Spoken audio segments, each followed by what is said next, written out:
빌립보서 2장 1절서부터 11절까지인데요. 오늘 공부하는 부분은 물론 이미 다 잘 알고 계신 부분이시겠지만 성경에서 차지하고 있는 비중이 아주 큰 정도가 아니라 우리의 신앙생활에 우리가 구원받은 이후에 우리의 삶의 마음 자세와 관련지어서 영적 생활, 우리가 성령 충만한 생활, 또 성화된 생활, 뭐라고 표현하든 간에 아주 모든 것을 집약한 그러한 내용입니다. 예수 그리스도께서 어떻게 낮아지셨고 또 예수 그리스도께서 어떻게 높아지셨는가, 하나님께서 낮아짐을 통해서 어떻게 높이셨는가, 그것이 5절서부터 11절까지 나와 있고 1절서부터 4절까지가 일종의 서문에 해당되는 것이겠죠. 자, 그래서 여러분들이 이 성경을 읽다 보면 우리가 성경의 핵심적인 교리들은 거의 창세기 3장과 다 연결이 됩니다. 모든 교리의 그 뿌리를 찾아보면 창세기 3장에서 시작이 되는 것처럼 우리의 영적인 신앙생활도 거의 모든 것이 빌립보서 2장 1절서부터 이 11절 사이에 다 지배하게 된다고 이렇게 생각할 수 있습니다. 자, 아주 굉장히 중요하고 핵심적인 내용인데요. 빌립보서 2장 1절서부터 한번 보겠습니다. 1장에서 우리는 바울이 지금 감옥에 갇혀서 고난 가운데 있었고, 그 고난이 오히려 세상 사람들, 안 믿는 사람들이 보면은 크리스찬들이 고난을 당하면 저 하나님으로부터 벌 받았다, 이렇게 멸망의 징표가 되는지 모르지만 오히려 우리들에게는 그것이 여기 나와 있는 것처럼 구원의 징표요 하나님의 징표라, 이렇게. 왜냐하면 구원받은 그리스도인들은 반드시 많은 환난을 통하여 하나님의 왕국에 들어가야 하리라고 이렇게 성경에서 말씀을 하고 있기 때문이죠. 영적으로 어느 정도 이 감각이 있는 사람들은 우리 육신을 더 이상 신뢰하지 아니하고 육신이 얼마만큼 하나님과 원수되고 대적하는지를 잘 알기 때문에 우리의 육신을 하나님께서 가라앉게 하고 우리 안에 계신 성령님께서 우리를 통해서 역사하시려면은 전적으로 이 고난이 필요하다라는 것을 우리는 잘 알게 됩니다. 우리가 육신적으로 편안하고 모든 것이 아주 느슨해지게 되면 절대로 영적인 생활은 우리하고 맞지가 않아요. 서로 어울리지가 않는다는 거죠. 그래서 하나님께서는 모든 것을 적절한 타이밍에 적절한 고난과 또 적절하게, 너무 고난이 심할 때는 필요하면 또 위로를 주시고 회복을 시키시고, 다시 느슨해질만 하면 다시 또 고난을 주시고, 그래서 아주 적절한 모든 걸 컨트롤하시는 가운데 하나님께서 우리를 예수 그리스도 하나님의 아들의 형상이 되도록 이렇게 빚어가고 계시는 그런 와중입니다. 하나님 손에서 우리가 지금 빚어가고 있는 와중이기 때문에, 자, 그런 관점에서 한번 2장 1절서부터 한번 보겠습니다. 자, 빌립보서 2장 1절. 그러므로 그리스도 안에서 무슨 안위나 사랑의 무슨 위로나 성령의 무슨 교제나 무슨 인정이나 긍휼이 있거든. 자, 여기 보시면 그리스도 안에서 안위라고 하는 것은 우리의 마음을 이렇게 좀 편안하게 해주는 그런 걸 얘기하는 거겠죠. 또 사랑의 무슨 위로라고 하는 것은 고통당할 때 우리가 위로의 말을 전하죠.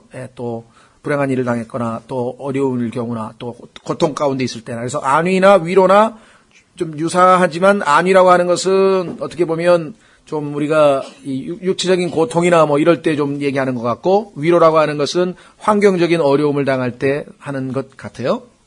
좀 같은 계통의 말씀이죠. 그 다음에 성령의 무슨 교제나, 성령을 통해서 우리가 아버지와 아들과 교제하고 있는 것이죠. 자, 사귐. 그 다음에 인정. 이 보울이라고 하는 말은 사람의 속, 우리가 내 속을 누가 아느냐 할 때 속이라고 하는 단어인데, 이 속이라고 하는 단어를 번역할 때 우리가 이제 심정이라고도 번역하고 인정이라고도 번역하고, 그렇죠. 우리 속마음, 내 속을 누가 아느냐. 여기서는 인정이라고 표현했네요. 그 다음에 긍휼이 있거든. 자, 여기 나와 있는 걸 모든 걸 보면은 우리에게 그리스도인의 삶에서 고난만 있는 것이 아니고, 그렇죠? 그 고난과 곁들여서 안위도 있고, 사랑의 위로도 있고, 성령의 교제도 있고, 그 다음에 인정, 같은 마음으로 이렇게 동정을, 이렇게 다른 사람을 불쌍히 여기고 또 안타깝게 여기는 그 안타깝게 속에서 기리는 마음도 있고, 그 다음에 긍휼, 불쌍히 여기는 마음도 있고, 그렇습니다. 이런 것이 있거든 너희는 마음을 같이하여, 자, 마음을 같이하여, 이게 중요하죠. 마음을 같이하는 것, 여기 like-minded라고 했고요. 그 다음에 같은 사랑을 가지고, 그 다음에 한 마음으로 일치하여, 이게 지금 비슷비슷한 말인데 조금씩 아마 차이가 있는 것 같아요. 자, 마음을 같이하여 같은 사랑을 가지고 한 마음으로, 여기서 우리가 느낄 수 있는 건 뭡니까? 하나됨이죠. 그렇죠? 여기 보니까 마음도 하나, 사랑도 하나, 그 다음에 같은 것, 그 다음에 일치, 하나됨, 의지, 그러니까 하나가 된다는 것은 똑같이 마음 자세가 내 기쁨을 성취하라. 이와 같이 1절, 2절의 상황이 가능하려면 어떻게 해야 되느냐? 3절, 4절에 나와 있는 것처럼 이와 같은 것이 전제되어야 됩니다. 무슨 일이냐? 어떤 일도 다툼이나 헛된 영광으로 하지 말고 오직 겸손한 마음으로 각각 자기보다 남을 더 낮게 여기며 각 사람이 자기 일들만 돌아보지 말고 각 사람이 남의 일들도 돌아보라. 그러니까 우리 신앙생활에 있어서 지난번에 에베소서 공부할 때도 봤습니다마는 1장, 2장, 3장에서 그리스도인의 풍요한 축복, 하나님이 베풀어 주신 큰 축복들 쭉 살펴보면서 4장에서 이제 실천을 얘기할 때 첫 번째가 뭐냐면 하나 되는 거거든요. 성령께서 하나 되게 하신 것을 힘써 지키라. 왜냐하면 그리스도인의 생활은 얼핏 보면 개인의 생활인 것 같지만 절대로 개인적인 생활이 아닙니다. 예수 그리스도가 머리가 되시고 나머지는 몸이거든요. 근데 몸이 각자 따로 놀 수는 없잖아요. 그렇죠? 손 따로 발 따로 뭐 귀 따로 이렇게 하는 게 아니잖아요. 항상 머리가 어떤 결정을 내리면 이 머리가 지금 내 입에서 목이 마릅니다. 굉장히 목이 타요. 입이 타요. 그러면 머리가 목이 타다는 것을 느끼게 되면서 뭐를 내립니다? 물을 먹어야 되겠죠. 자, 물을 마셔야 되는데 그러면 누구에게 명령을 내립니까? 손에게 명령을 내리겠죠. 그래서 컵을 집으라고 할 거 아니에요. 그렇죠? 컵을 집었다 이게요. 그래서 그 머리의 명령에 따라서 손은 순종을 통해서 누굴 도와주는 거예요? 입으로 들어가서 갈증을 해소해 주는 거 아니에요. 그러면 손은 머리에 의해서 쓰임을 받아서 다른 지체를 유익하고 이롭게 하는 것이죠. 그렇죠? 그렇죠? 예. 또 뭐 이런 예는 우리가 얼마든지 들 수가 있습니다. 그러니까 그리스도인의 생활이라고 하는 것은 예수 그리스도의 몸된 지체로서의 생활이기 때문에 다른 지체들과의 관계에서 우리가 조화롭게 머리의 지시에 맞추어서 균형 잡히지 아니하면 혼자서 아무리 뭐 훌륭하고 아무리 뛰어나고 아무리 영성이 뛰어나고 뭐 성경을 많이 알고 기도도 그렇게 해서 되는 일이 아니라고 하는 것이죠. 그래서 신앙생활에 아주 어떤 의미에서는 결정적인 그 증거 중에 하나는 이 하나님과의 교제, 그 다음에 지체들 간의 교제, 거기에서 결정이 되는 것이죠. 여기서 지금 보면은 안위, 사랑의 무슨 위로, 이게 다 혼자 하는 게 아니야. 안위를 받아야 될 사람한테 가서 안위가 있는 거 아니에요. 위로가 필요한 사람에 가서 사랑의 위로를 하는 것이고, 교제라고 하는 것은 혼자 하는 교제는 없죠. 항상 누군가 상대방이 있어야 주고받는 교제가 있는 것이고, 인정, 긍휼 다 마찬가지입니다. 자, 그래서 어떤 분은 이런 얘기를 했죠. 2장 3절, 이야말로 2장 3절을 모든 교회의 각 지체들이, 성도들이 마음에 잘 새기면 교회에 아무 문제도 안 생긴다. 문제가 있을 수가 없다는 것이죠. 왜? 다툼이나 헛된 영광으로 하지 아니하고 어떤 일도 교회에서 하겠다고 하는 그 일이 선교가 됐던, 그것이 봉사가 됐던, 그것이 뭐가 됐든 간에 다툼이나 헛된 영광으로 하지 아니하고 겸손한 마음으로 한다. 그래서 항상 남을 자기보다 더 낮게 여기며. 신앙생활은 우리 이무상 부친께서는 늘 니은하고 리을의 차이라는 얘기를 많이 하시잖아요. 하나님께서 용서하실 것을 믿는 게 아니라 용서하신 것을 믿어야 그게 구원이다. 이렇게 해서 늘 말씀하신 것처럼 비슷하게 신앙생활은 나하고 남 차이예요. 나를 위해 살면 신앙생활이 엉망이 되는 거고 기쁨도 없는 거고 축복도 없는 것이고, 남을 위해서 살면 반대로 내가 기쁜 거고, 나를 기쁘게 하면 전혀 기쁘지 않은데 남을 기쁘게 하면 반대로 자기에게 기쁨이 오는 것이, 그것은 주의 기쁨이죠. 내 기쁨을 너에게 채워주겠다고 하신 그런 말씀입니다. 자, 4절에 각 사람이 자기 일들만 돌아보지 말고 내가 먹을 것, 내가 뭐 입을 것, 내가 챙길 것, 내 것만 챙기지 말라는 거죠. 반면에 각 사람이 남의 일들도 돌아보라. 내 기도를 하기 전에 다른 형제자매들을 위해서 하나님 저에게 복을 주십시오, 나에게 뭘 필요를 채워주십시오 하기 전에 다른 지체들을 위해서 먼저 기도하고 이렇게 하는 것이 바로 남의 일들을 돌아보는 것이죠. 자, 갈라디아서 6장으로 가면 반대되는 말이 있어요. 갈라디아서 6장으로 가면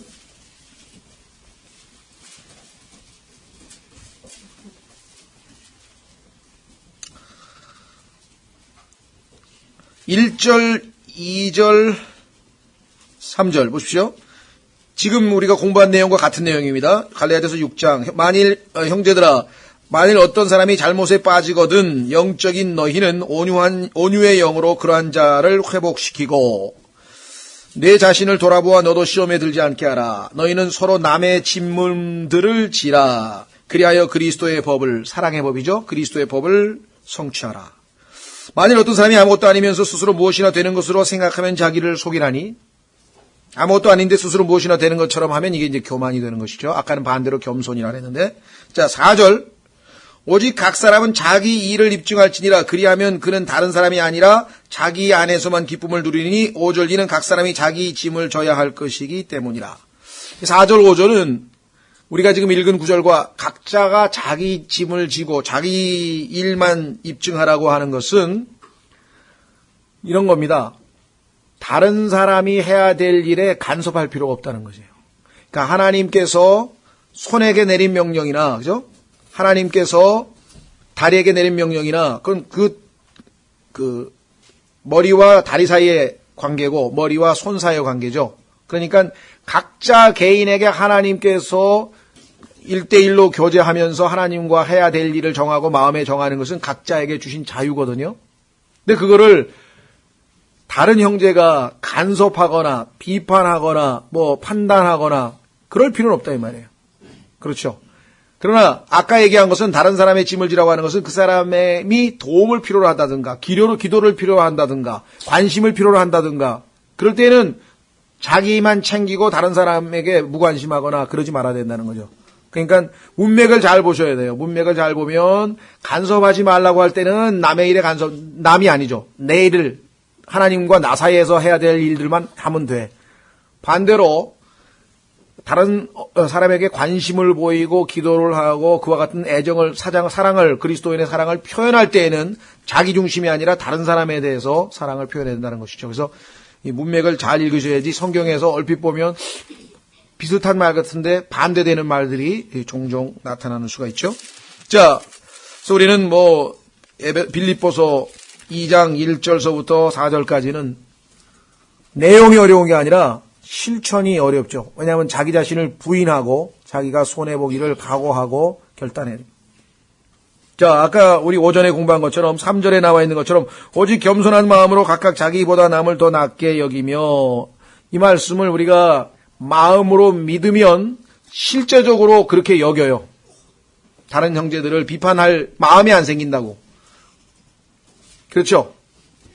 근데 만약에 이것을 마음으로 믿는 게 아니라 그저 머리로 정보로 집어넣으면 실제 나의 마음의 자세는 다른 사람에 대해서 더 낮게 여기는, 그렇습니까?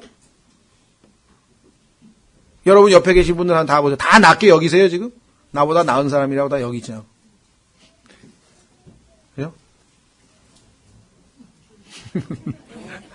속으로는 아닌데 그러고 있는 것 같은데 뭐 저 별 볼 일 없는 형제가 왜 나보다 낫다는 거야. 그렇게 생각하십니까? 왜 그러냐면요. 우리는 내가 판단할 때에는 나의 장점은 내가 잘 알아. 그러니까 나는 내가 저 형제보다 잘하는 것만 생각하고 저 형제가 나보다 못한 것만 생각하잖아요, 주로. 그러니까 내가 나은 것 같죠. 근데 저 형제에 대해서 처음부터 끝까지 모든 걸 다 알고 있나요, 내가? 모르죠. 그렇죠? 예. 네. 하나님께서 우리에게 이 말씀하신 거는 원래는 네가 더 똑똑한데 그냥 다른 사람이 더 낫다고 그냥 여겨라. 아니지만 이런 게 아니에요, 지금. 우리는 하나님께서 보시면 어떻게 평가를 내릴지 모르는 거예요. 자, 그래서 우리는 실천 덕목 중에 가장 중요한 덕목인데요. 자, 이것을 실제로 삶에서 실천하신 분의 예가 나오는데 첫 번째가 5절서부터 11절까지가 예수 그리스도, 그 다음에 디모데, 그 다음에 에바브로디도, 그 다음에 바울, 이렇게 해서 이제 실제 실천한 사람들의 얘기가 나와요. 그러니까 예수 그리스도께서 가장 실천하신 첫 번째 분이시고 그 다음 순서로, 자, 오늘 아마 예수 그리스도의 예만 우리 아마 살펴볼 것 같은데요. 자, 5절. 너희 안에 이 마음을 품을지니 곧 그리스도 예수님 안에도 있던 마음이라. 여기서 마음은 우리가 어떤 의미에서의 마음이냐면 마음 자세를 얘기하는 거예요. 예수님께서 이 땅에 오셔서 어떠한 마음 자세를 가지고 이 세상에서 삶을 살아가셨는가. 그런데 고린도전서 2장 16절에 보면 우리에게 그리스도의 마음을 주셨다 그랬어요. 그것도 믿으면, 자, 마음으로 믿으면 예수 그리스도처럼 살 수 있는 거야. 왜? 그 마음을 주셨다 그랬으니까. 근데 예수님의 마음을 그래 주셨어 하고 그냥 머리에 정보로 남아있으면 실제적으로 그 예수님의 마음이 우리의 삶의 자세로 실제 삶에서는 안 나타난다 이 말이에요. 자, 고린도전서 2장 16절로 가보십시오. 여러분과 저는 예수님을 믿는 순간에 우리에게 예수 그리스도께서 이 땅에 창조주 하나님이 인간의 몸으로 종의 형체로 이 지상에 내려오시면서 가지셨던 그 겸손한 마음 자세를 우리에게 이미 주셨다고 성경에 기록했다. 그런데 그리스도인이 어째 그렇게 교만할 수가 있느냐? 안 믿으니까. 마음으로 안 믿으잖아요. 마음으로 믿으면 겸손하게 될 수밖에 없겠죠. 자, 고린도전서 2장 16절. 누가 주의 마음을 알아서 그를 가르치겠느냐? 그러나 우리가 그리스도의 마음을 가졌느니라. 그리스도의 마음을 가졌느니라. 이 말씀을 마음으로 믿으면 이 말씀이 effectually work, 효과적으로 우리 안에서 일해서 내가 다른 사람을 대할 때 그리스도의 마음 자세로 겸손하게 대할 수 있다 이거예요. 그런데 이게 머리로는 있어. 예수님께서 내 안에 사셔. 맞아. 성령님도 내 안에 계셔. 그리스도의 마음도 내 안에 있어. 다 있어. 그렇지만 나는 또 나야. 나는 내 스타일로 살 거야. 이렇게 돼버립니다. 예? 그러니까 그게 아니고 나를 내려놓고 나를 부인하고 나를, 그렇죠? 그리스도께서 십자가에 못 박혔다는 사실로 받아들이고 내가 아니라 그리스도께서 내 안에 사신 것이라. 그렇게 하면은 내 안에 들어오신 그리스도는 어떤 삶을 사셨는가? 자, 2장 6절서부터 봅니다. 이런 삶이 우리에게 나타난다 이거예요. 이런 삶이 어떤 삶인가? 그리스도의 삶 2장 6절. 그분은 하나님의 형체로 계심으로 하나님과 동등함을 강탈로 여기지 아니하셨으나. 요한복음에 특히 보시면 예수님께서 자기가 하나님이시라고 하는 사실을 여러 번에 걸쳐서 계속해서 인정하고 시인하고 사람들 앞에 선포하고 이렇게 하시거든요. 그분은 자신을 하나님과 동등하게 여기는 게 도둑질이 아니야. 그게 왜 도둑질이야? 하나님의 영광을 도둑질한 것도 아니고 하나님의 이름을 도둑질한 것도 아니고. 왜? 본인이 하나님의 형체로 계신 분이니까 하나님을, 내가 곧 하나님과 나와 아버지는 하나이다. 나를 본 자는 아버지를 보았거늘. 그렇게 얘기해도 예수님은 하나님의 것을 빼앗고 강탈하고 도둑질한 게 아니라 이 말이에요. 그렇죠? 그런 분이셔. 그런데 그분은 어떻게 했어요? 자, 7절에 우리말에는 지금 이게 그러나라고 하는 말이 안 나와 있는데 영어에는 이게 반전이 이루어집니다. 그러니까 6절은 지금 하나님 예수 그리스도의 본질적인 지위, 그러나 7절에는 그러나가 들어가 있어요. 영어에. 우리는 지금 아니하셨으나 하고 우리의 맨 끝에 나자를 하나로 했는데 사실은 아니하셨으나 사실은 그게 영어의 bat이라고 하는 것에 포함이 돼버리죠. 그래서 안 나타나죠, 잘. 그래서 영어에는 보면 but, 그러죠. 그러나 무명한 자가 되사 자기 위에 종의 형체를 취하시고. 자, 첫 번째 예수님의 낮아짐의 단계는 창조주 하나님, 온 우주 만물을 창조하신 분. 이 세상에 저 모나리자 하나만 그려도, 뭐 모나리자도 대단한 그림이지만, 모나리자 하나만 그려도 막 세계에서 막 대단한 유명한 저 화가잖아요. 그렇죠? 뭐 진달래꽃이라고 하는 시 하나 발표해도 그냥 막 대단한 시인이 되고 막 그렇게 유명세를 타잖아요. 유명하게 되는. 그러면 이 하늘에 있는 수없이 많은 그 은하계, 소위 말하면 별들을 다 지으시고, 태양을 지으시고, 달을 지으시고, 지구를 지으시고, 이 안에 수없이 많은 아름다운 꽃과 아름다운 동물과 아름다운 자연과, 정말 이 모든 걸 다 만드신 분이신데, 얼마나 유명해야 되겠어요? 그렇죠? 제일 유명해지셔야 될 분이시잖아. 그렇죠? 그런데 뭐 여기 뭐라 그랬어요? 무명한 자가 되어.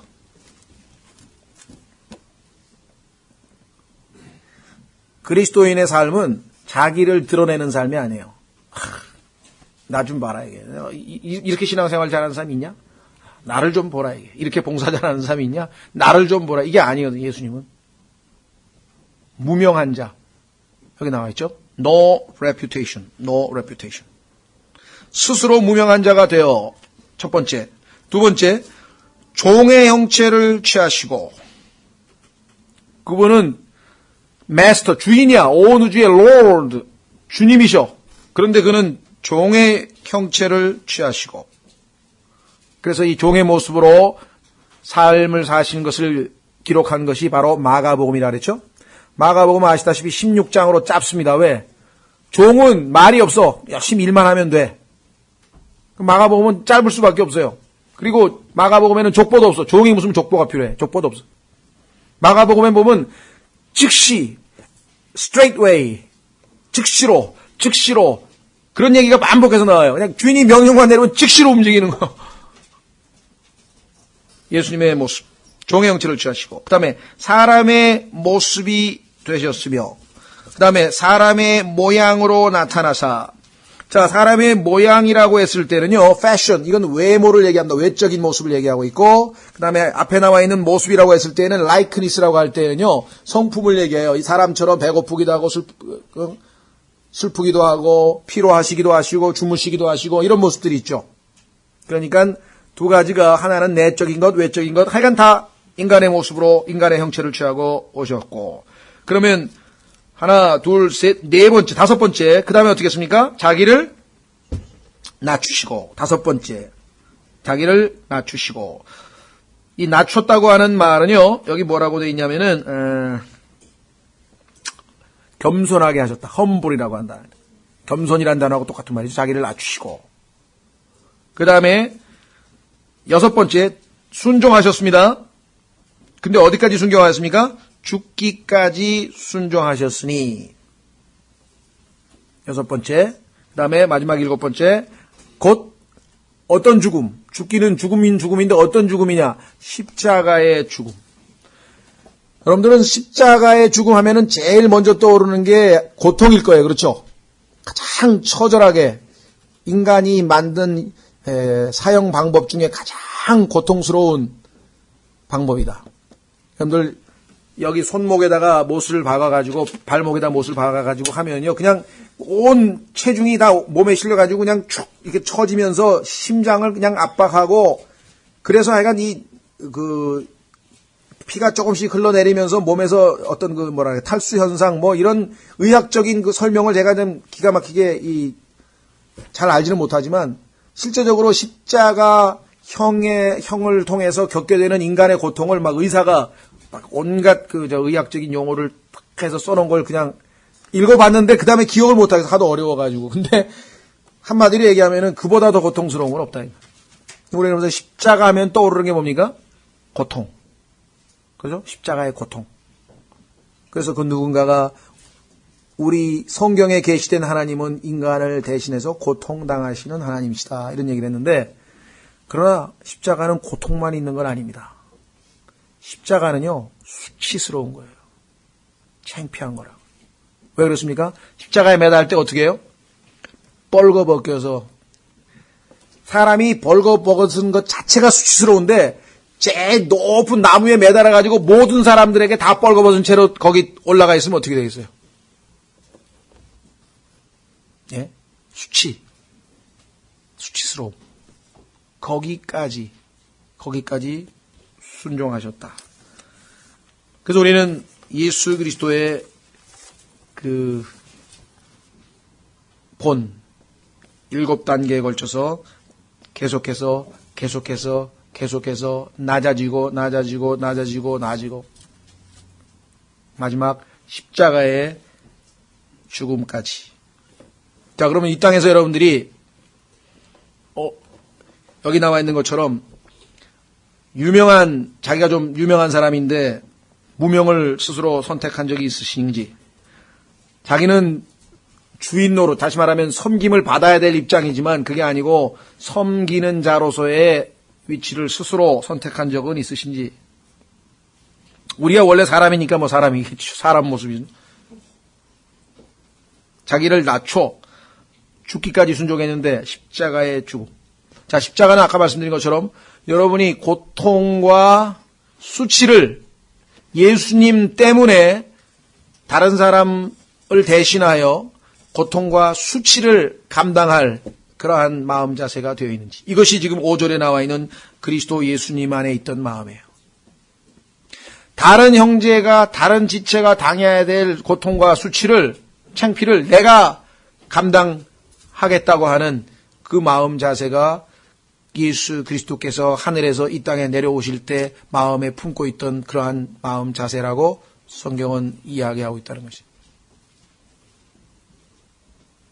그게 그리스도인이 마음에 예수님이 우리에게 주셨어요. 그래서 우리가 그리스도의 마음을 가지고 있다고 현재 시제로 했죠. We have the mind of Christ. 근데 그런 말씀을 읽을 때 우리는 그렇다면 그러한 마음 자세로 나의 삶이 영위돼야 되고 실제적으로 삶이 이루어져야 되는데 실제로 그러냐 이 말이에요. 그러니까 그 말씀이 믿음으로 받아들이지 아니하였고 따라서 effectually work 안 하는 거예요 지금. 그렇죠? 그래서 우리가 어떨 때는 물론 우리가 신앙생활 하다 보면은 쭉 읽다가 계속해서 정말 머리에 이렇게 쭉 정보로 들어오다가 어떠한 말씀 우리 마음에 콱 와닿는 경우가 있어요. 그렇죠? 그때 우리는 그 말씀에 깊이 묵상을 하면서 그 말씀 우리가 믿음으로 마음으로 받아들여서 실천에 옮기잖아요. 그렇죠? 그런데 어떤 경우에는 찔림도 오고 마음으로 믿고자 하는 그러한 마음은 있지만 결단을 못 내리는 경우가 있어요. 왜 그렇습니까? 내가 나 자신을 사랑하기 때문에 내가 희생을 하고 싶은 마음이 없다 이 말이에요. 그렇죠? 그냥 희생도 아니고 다른 사람을 대신해서 저 사람 대신에 내가 고통을 대신 받겠다. 저 사람이 망신을 당했는데 창피를 당하고 수치를 당했는데 내가 그 수치를 대신 당하겠다. 그럴 마음이 있으신가?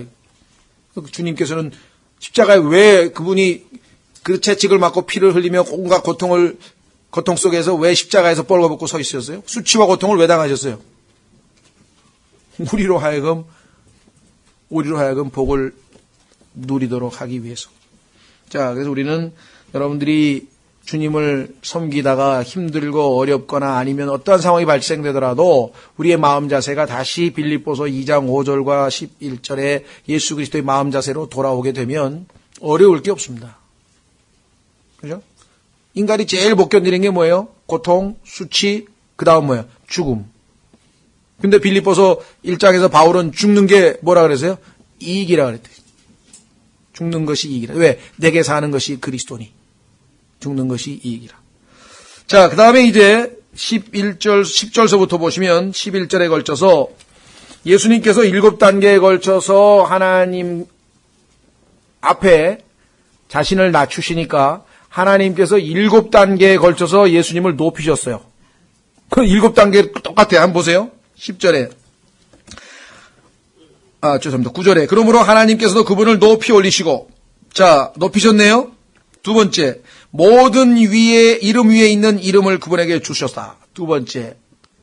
세 번째, 하늘에 있는 것들과 땅에 있는 것들과 땅 아래에 있는 것들이라고 그랬죠. 자, 그러면 하늘에 있는 것들 세 번째, 그 다음에 땅에 있는 것들 네 번째, 땅 아래에 있는 것들 다섯 번째, 이 모든 것들, 그렇죠? 위에 모든 무릎이 예수라는 이름에 굴복하게 하시고, 통치, 우주적인 통치, 하늘, 땅 아래. 그 다음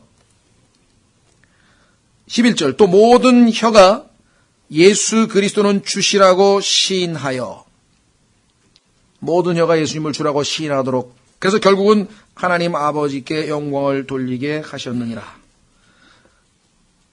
그래서 항상 낮아짐이 전제된 높이심이 하나님께서는, 예수님께서 십자가에 크로스, 십자가를 지셨기에 왕관, 크라운이 있는 거죠. 우리 삶도 마찬가지입니다. 이 땅에서 우리가 십자가를 지고 주님을 따를 때에 우리를 보상하시기 위해서 주님께서 5가지 크라운, 왕관을 예비해 놓으신 것이겠죠. 자, 그래서 우리는 2장 1절서부터 11절까지 깊이 한번 묵상하시고요. 더더군다나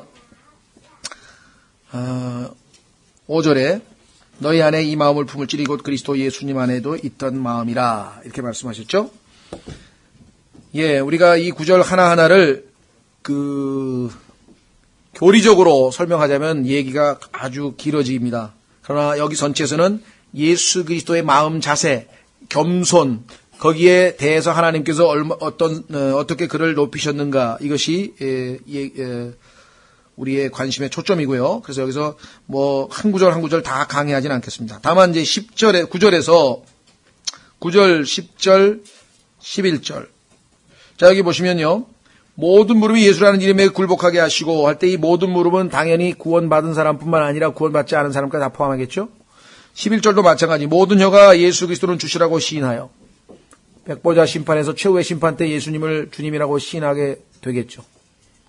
그러니까 지금 예수 그리스도를 구세주와 주님으로 받아들이지 아니하면 어차피 마지막 최후의 심판 때에 가서는 그분을 주님이라고 시인할 수밖에 없다고 여기 지금 기록되어 있어요.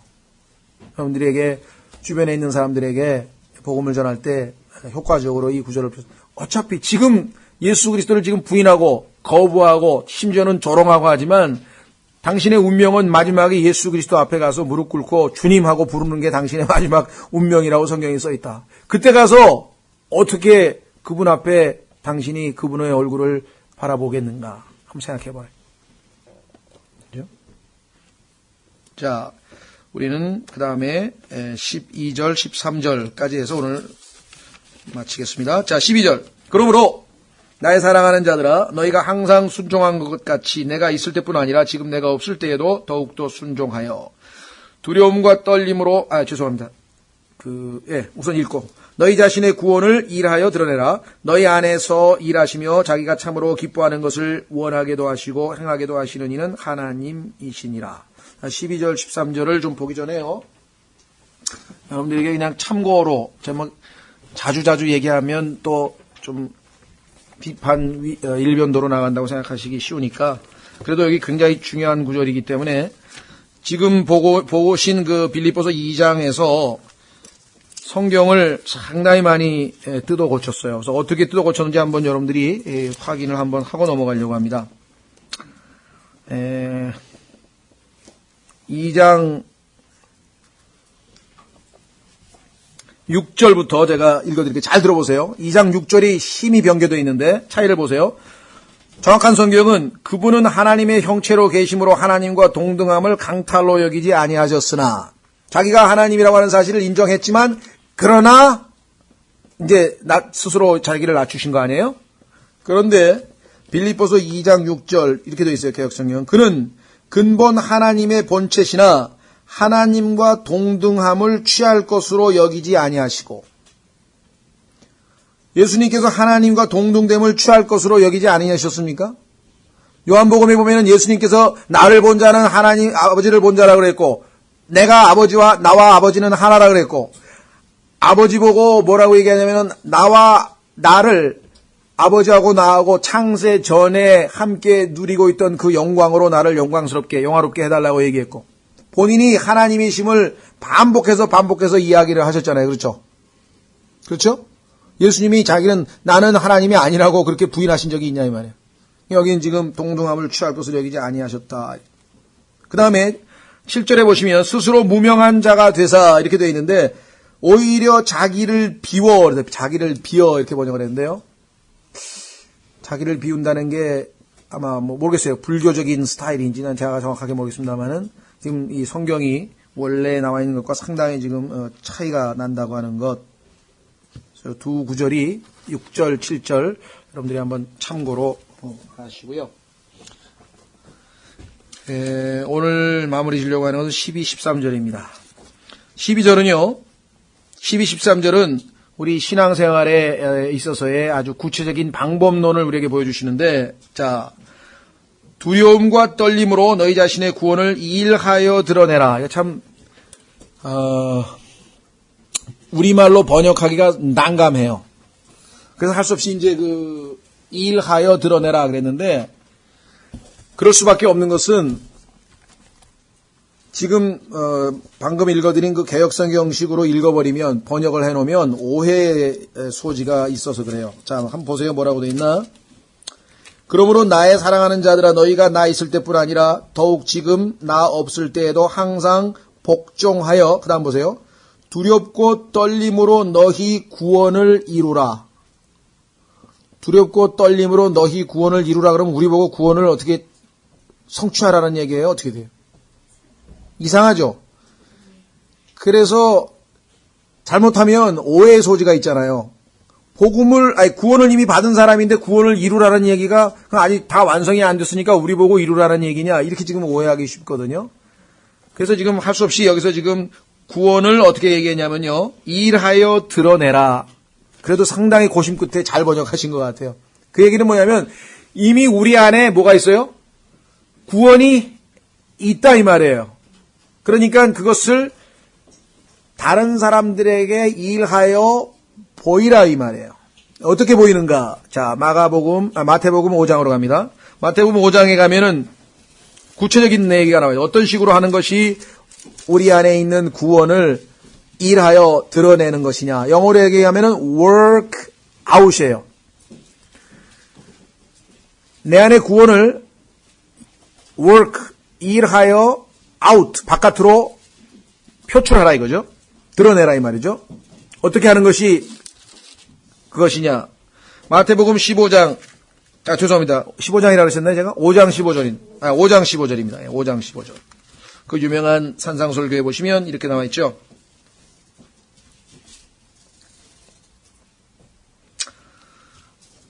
(13절부터) 너희는 땅에 소금이로되 만일 소금이 제맛을 들이면 무엇으로 그것을 짜게 하리요? 그 뒤에는 그것이 아무 쓸모 없으므로 버려져 사람들의 발밑에 밟힐 뿐이니라. 너희는 세상의 빛이니 산 위에 세운 도시가 숨겨지지 못하리라. 자, 너희는 세상의 빛이니, 그런데 사실 요한복음에 보면 예수님께서 나는 세상의 빛이라 그래서 예수님이 세상의 빛이셨어요. 그렇죠? 그런데 그 빛이, 그 보배가 질그릇 안으로 들어왔다고 고린도 후서에서 이야기했어요. 그러니까 우리 안에 들어와 계신 빛 되시는 예수 그리스도. 그래서 너희는 세상의 빛이라 그런 거예요.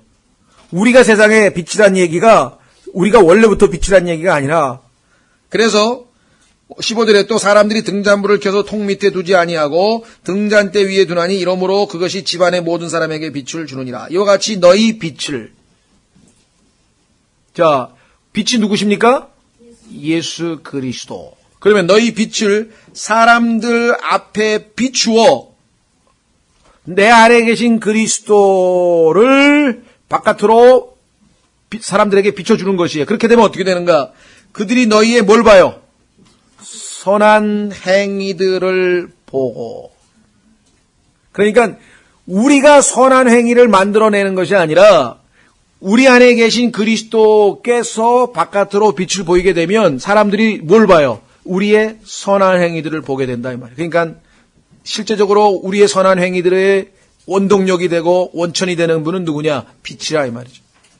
너희 하늘에 계신 너희 아버지께 영광을 돌리게 하라. 자, 그래서 다시 빌립보서 2장 13절로 옵니다. 빌립보서 2장 12절만 보면 아까 개혁성경처럼 구원을 이루라 이렇게 되니까 이게 무슨 소린가 싶지만 13절에는 이렇게 되어 있어요. 너희 안에서 일하시며 참으로 자기가 참으로 기뻐하는 것을 원하게도 하시고 행하게도 하시는 이는 하나님이시니라. 우리의 구원받은 그리스도인의 삶의 목적은 하나님을 기쁘시게 하고 하나님을 영화롭게 하는 것인데 여기 보니까 너희 안에서 일하고 계신 분이 누구라 그랬습니까? 맨 끝에 하나님이라. 우리 안에서 일하고 계신 분이 누구시라고요? 하나님이세요. 그러면 자 영어는 이게 이해하기가 굉장히 쉬워요. work in이란 말은 아니야. 하나님은 우리 안에서 일하고 우리는 하나님께서 하신 것을 out, work out, 바깥으로 보이고. 아까하고 똑같죠? 우리 안에서 빛을 비추시는 분은 예수 그리스도야. 그런데 우리가 선한 행위로 그것을 사람들에게 보여줘. 무슨 말이 가셨습니까? 그러니까 우리의 신앙생활이라고 하는 것은 내가 내 노력으로 뭐 참 멋진 열매를 만들어 내 안에서 멋진 걸 사람들에게 보여주는 것이 아니라 내 안에서 일은 하나님께서 하신다 이 말이에요. 그래서 그것을 사람들에게 보여주는 역할을 하는 것. 우리의 몸을 산 희생물로 하나님께 드리라. 드려서 나를 사용해서 하나님께서 입두술도 사용하셔서 복음을 전하시고 내 손을 상하여서 전도지도 주시고 그렇죠? 내 입술을 통해서 다른 형제를 위로하고 내 입술을 통해서 하나님 말씀도 전하고 내 손을 통해서 다른 형제를 대신해서 봉사도 하고 이게 우리가 바깥으로 드러내는 것이죠. 자, 그래서 결코 신앙생활은 힘든 것이 아니에요. 왜 힘들다고 생각합니까? 하나님께서 일하고 계신데 그거를 싹 제껴놓고 내가 처음부터 끝까지 다 하려고 그러는 거야. 그러면 정말 누구 말 맞다나 그냥 막 열심히 하는데 너무너무 힘들어 신앙생활이. 너무너무 지치고 너무너무 힘들게 이렇게 돼버려요. 그렇죠? 생각을 해보세요. 가지가 나무에 달려있는 가지가 가만히 있으면 뿌리에서 알아서 다 영양분을 보내가지고 뿌리가 알아서 다 열매를 맺혀주면 그거만 달고만 있으면 돼. 그런데 가지가 욕심을 내가지고 내가 다 알아서 할 테니까 뿌리 좀 가만히 있으라 그래서 밑으로 내려가 뿌리가 하는 일까지 자기가 다 해가지고 열매를 매달리고 있으려니 얼마나 힘드냐 이게 신앙생활이. 여러분들 나무가 열매를 매달 때 그냥 막 힘들어야 하면서 그게 있어요. 나무는요 가지에 그 열매가 매달릴 때까지 자연스러운 생명의 현상이에요. 신앙생활이 자연스러운 생명의 현상이야. 그렇죠? 네. 왜? 근데 이게 믿음으로 이루어져야 돼. 지금도 하나님께서 내 안에서 일하고 계셔. 그럼 내가 할 일은 그 하나님이 해놓으신 일을 바깥으로 보여주기만 하면 되는 거야. 예? 자, 두 구절만 더 찾고 마치겠습니다. 우리 안에서, 이게 중요합니다. 안에서 이루어지는 일에 대한 믿음, 확신을 가지고 있어야 바깥으로 내보이는 것은 그건 어려운 게 아니에요. 자, 에베소서 3장.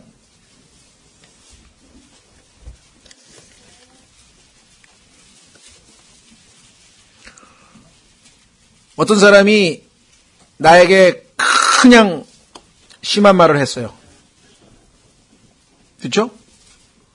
그런데 거기에 대해서 예수님께서는 뭐 비방을 제일 대표적인 게 베드로 전서에 보면은 욕을 당하셨으나 사람들이 예수님에게 욕을 했어. 근데 예수님은 욕하지 아니하시고 이렇게 됐어.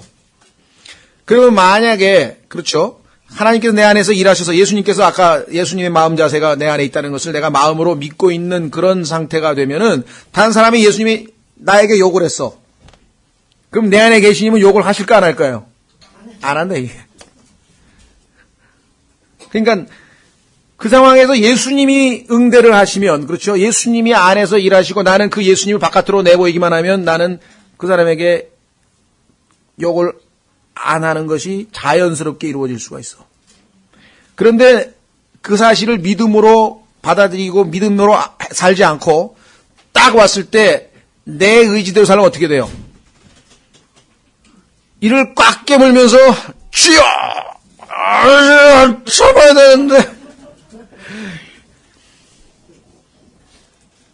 그러니까 신앙생활이 힘들다는 거예요. 예수 믿기 힘들어. 주변에서 말이야. 근데 그거는 비결을 몰라서 그래요. 예수 그리스도께서는요, 여유 있게, 예수 그리스도께서 응대를 하시면 욕할 때 힘 안 들이고 욕 안 하신다고. 그죠? 나를 괴롭히는 사람을 위해서 축복 기도하는 게 힘든 게 아니라고. 근데 그거를 축복 기도 하시라 그랬는데 기도를 탁 주여 아닌데요.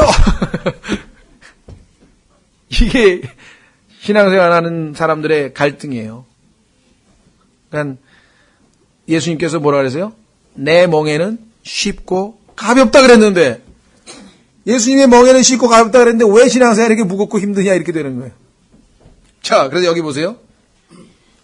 에베소서 3장 20절. 비결만 알면 신앙생활은 참 스릴이 넘치는 것, 스릴이 넘치고 아주 어떻게 보면은 재미도 있고 신기하잖아요. 네? 누가 나를 그냥 성질을 팍 나게 만드는데 화가 이상하게 하나도 안 나는 거야. 그러면 즉시 우리는 어떻게 합니까? Praise the Lord. 주님을 찬양하라. 아, 주님이 내 안에서 응대하셨구나. 그렇죠? 야, 나 대단한 사람이네. 그런 사람 없다고요. 왜? 자기가 자기를 아니까. 이상하네. 이상할 게 없지 이제. 에베소서 3장 20절. 이제 우리 안에서 일하는 권능에 따라 우리가 구하거나 생각하는 모든 것 이상으로 심히 넘치도록 능히 행하실 분에게, 우리 안에서 일하는 권능, 우리 안에서 파워가 일하고 있어요. 지금 얼마나 강력한지 생각해 보셨어요? 우리 안에서 일하고 있는 파워. 예수 그리스도는 얼마나 권능이 있으신 분이십니까? 그렇죠? 자, 그 다음에 그러니까 그리스도인의 삶은 굉장히 파워풀한 거예요. 피지컬리 막 부시고 그냥 패고 막 부러뜨리고 그런 게 아니라 어떤 권능이냐면 마귀가 와서 나를 성질을 내게 팍 했는데 무너뜨리질 않아. 넘어지질 않아. 영적으로 자빠지질 않는다고 딱 서 있다고. 그 파워. 보세요. 골로새서 1장 29절. 기뻐하십시오. 마지막 구절이니까. 골로새서 1장 29절. 오늘 구절들 자꾸 묵상하면서, 야, 내 안에서 하나님이 일하고 계시는구나. 내 안에서 파워, 권능이 내 안에서 지금 일하고 있구나. 그렇죠? 내 안에 그리스도의 마음이 들어있구나. 이게 믿음으로 받아들이면 혁명적인 그리스도인의 삶이 이루어지는 거예요. 자, 골로새서 1장 29절. 이 일을 위해 나도, 그 다음에 뭐라 했습니까? 내 속에서 강력하게 활동하시는 분의 활동을 따라. 내 속에서 강력하게 활동하시는 분의 활동을 따라 싸우며 수고하노라. 자, 요거 보세요. 싸우며 수고하노라. 요거만 보면 힘든 거잖아. 신앙생활 싸우며 수고하는 게 얼마나 힘들어요. 그런데 그 싸우며 수고하는 모든 원기, 에너지를 제공하시는 분이 뭐야? 여기 안에. 내 속에서 강력하게 활동하시는 분이 계셔. 그러니까 그분의 힘으로 싸우는 힘이 안 드는 거란 말이에요, 이게. 그러니까 사람들이 신앙생활은 뒤에 전제 조건 딱 짜놓고 그냥 정말 죽기 살기로 그냥 목숨을 걸고 신앙생활 해야 된다고 이렇게 얘기를 하는 거야. 그럼 맞죠? 그런데 그 힘을 누가 제공해 주냐 이 말이에요. 죽기까지 순종할 수 있는 힘을 누가 제공해 주냐 이거예요. 내 안에서 강력하게 활동하시는 분의 활동에 따라, 내 안에서 일하는 권능에 따라, 내 안에서 일하시는 하나님께서. 그렇죠? 내 안에서 율법의 요구사항을, 그죠? 충분히 다 성취하고도 뛰어넘으실 분이 계셔. 그게 예수 그리스도야. 그게 성령님이야. 그래서 로마서 8장 4절에서는요, 율법의 의가 내 안에서 성취되게 하려 함이라. 그러니까 신앙생활은 순서가 항상 안에서부터 출발해야 돼요. 그래서 우리가 외형적인 것에 대해서 별 말을 안 하는 거예요. 그건 외형적인 거는 안에서 자리가 잡히면 차차차차 바뀌어요. 그런데 내적으로 지금 전혀 개선이 안 되고 전혀 아무 변화가 없는데 외부에서 뭐를 어떻게 하십시오, 어떻게 옷을 단정하게 입고 뭐를 어떻게 하고 율법을 많이 어떤 규율을 정해놓고 뭘 하라고 이렇게 얘기하면은 힘들어지는 거예요. 그 율법주의라 그래요. 그거는 성령으로 시작했다가 육체로 끝나버리는 거예요. 우리는 성령으로 시작했기 때문에 계속해서 성령께서 믿음으로 시작했기 때문에 그 다음부터는 내 마음대로가 아니라 그 다음에도 계속 믿음으로 사는 거야. 믿음으로 구원받고 그 다음에 믿음으로 살고 그 다음 날도 믿음으로 살고 그 다음 날도 믿음으로 살고 가다가 믿음으로 안 살아서 자빠지고 그래서 다시 또 회개하고 다시 믿음으로 또 살고 그렇죠? 광야 생활은 불신의 생활이었다고 성경에 히브리서에 보면 나옵니다. 하나님을 믿기만 하면 너무나 쉬운 생활인데 불신의 생활.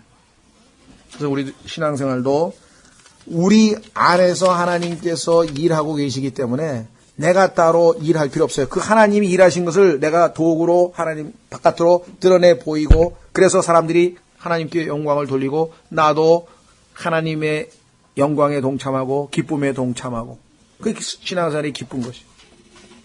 자, 그래서 오늘 짧은 시간이지만 빌립보서 2장 1절서부터 13절까지 영적 생활의 어떤 그 패턴을 한번 살펴보았습니다.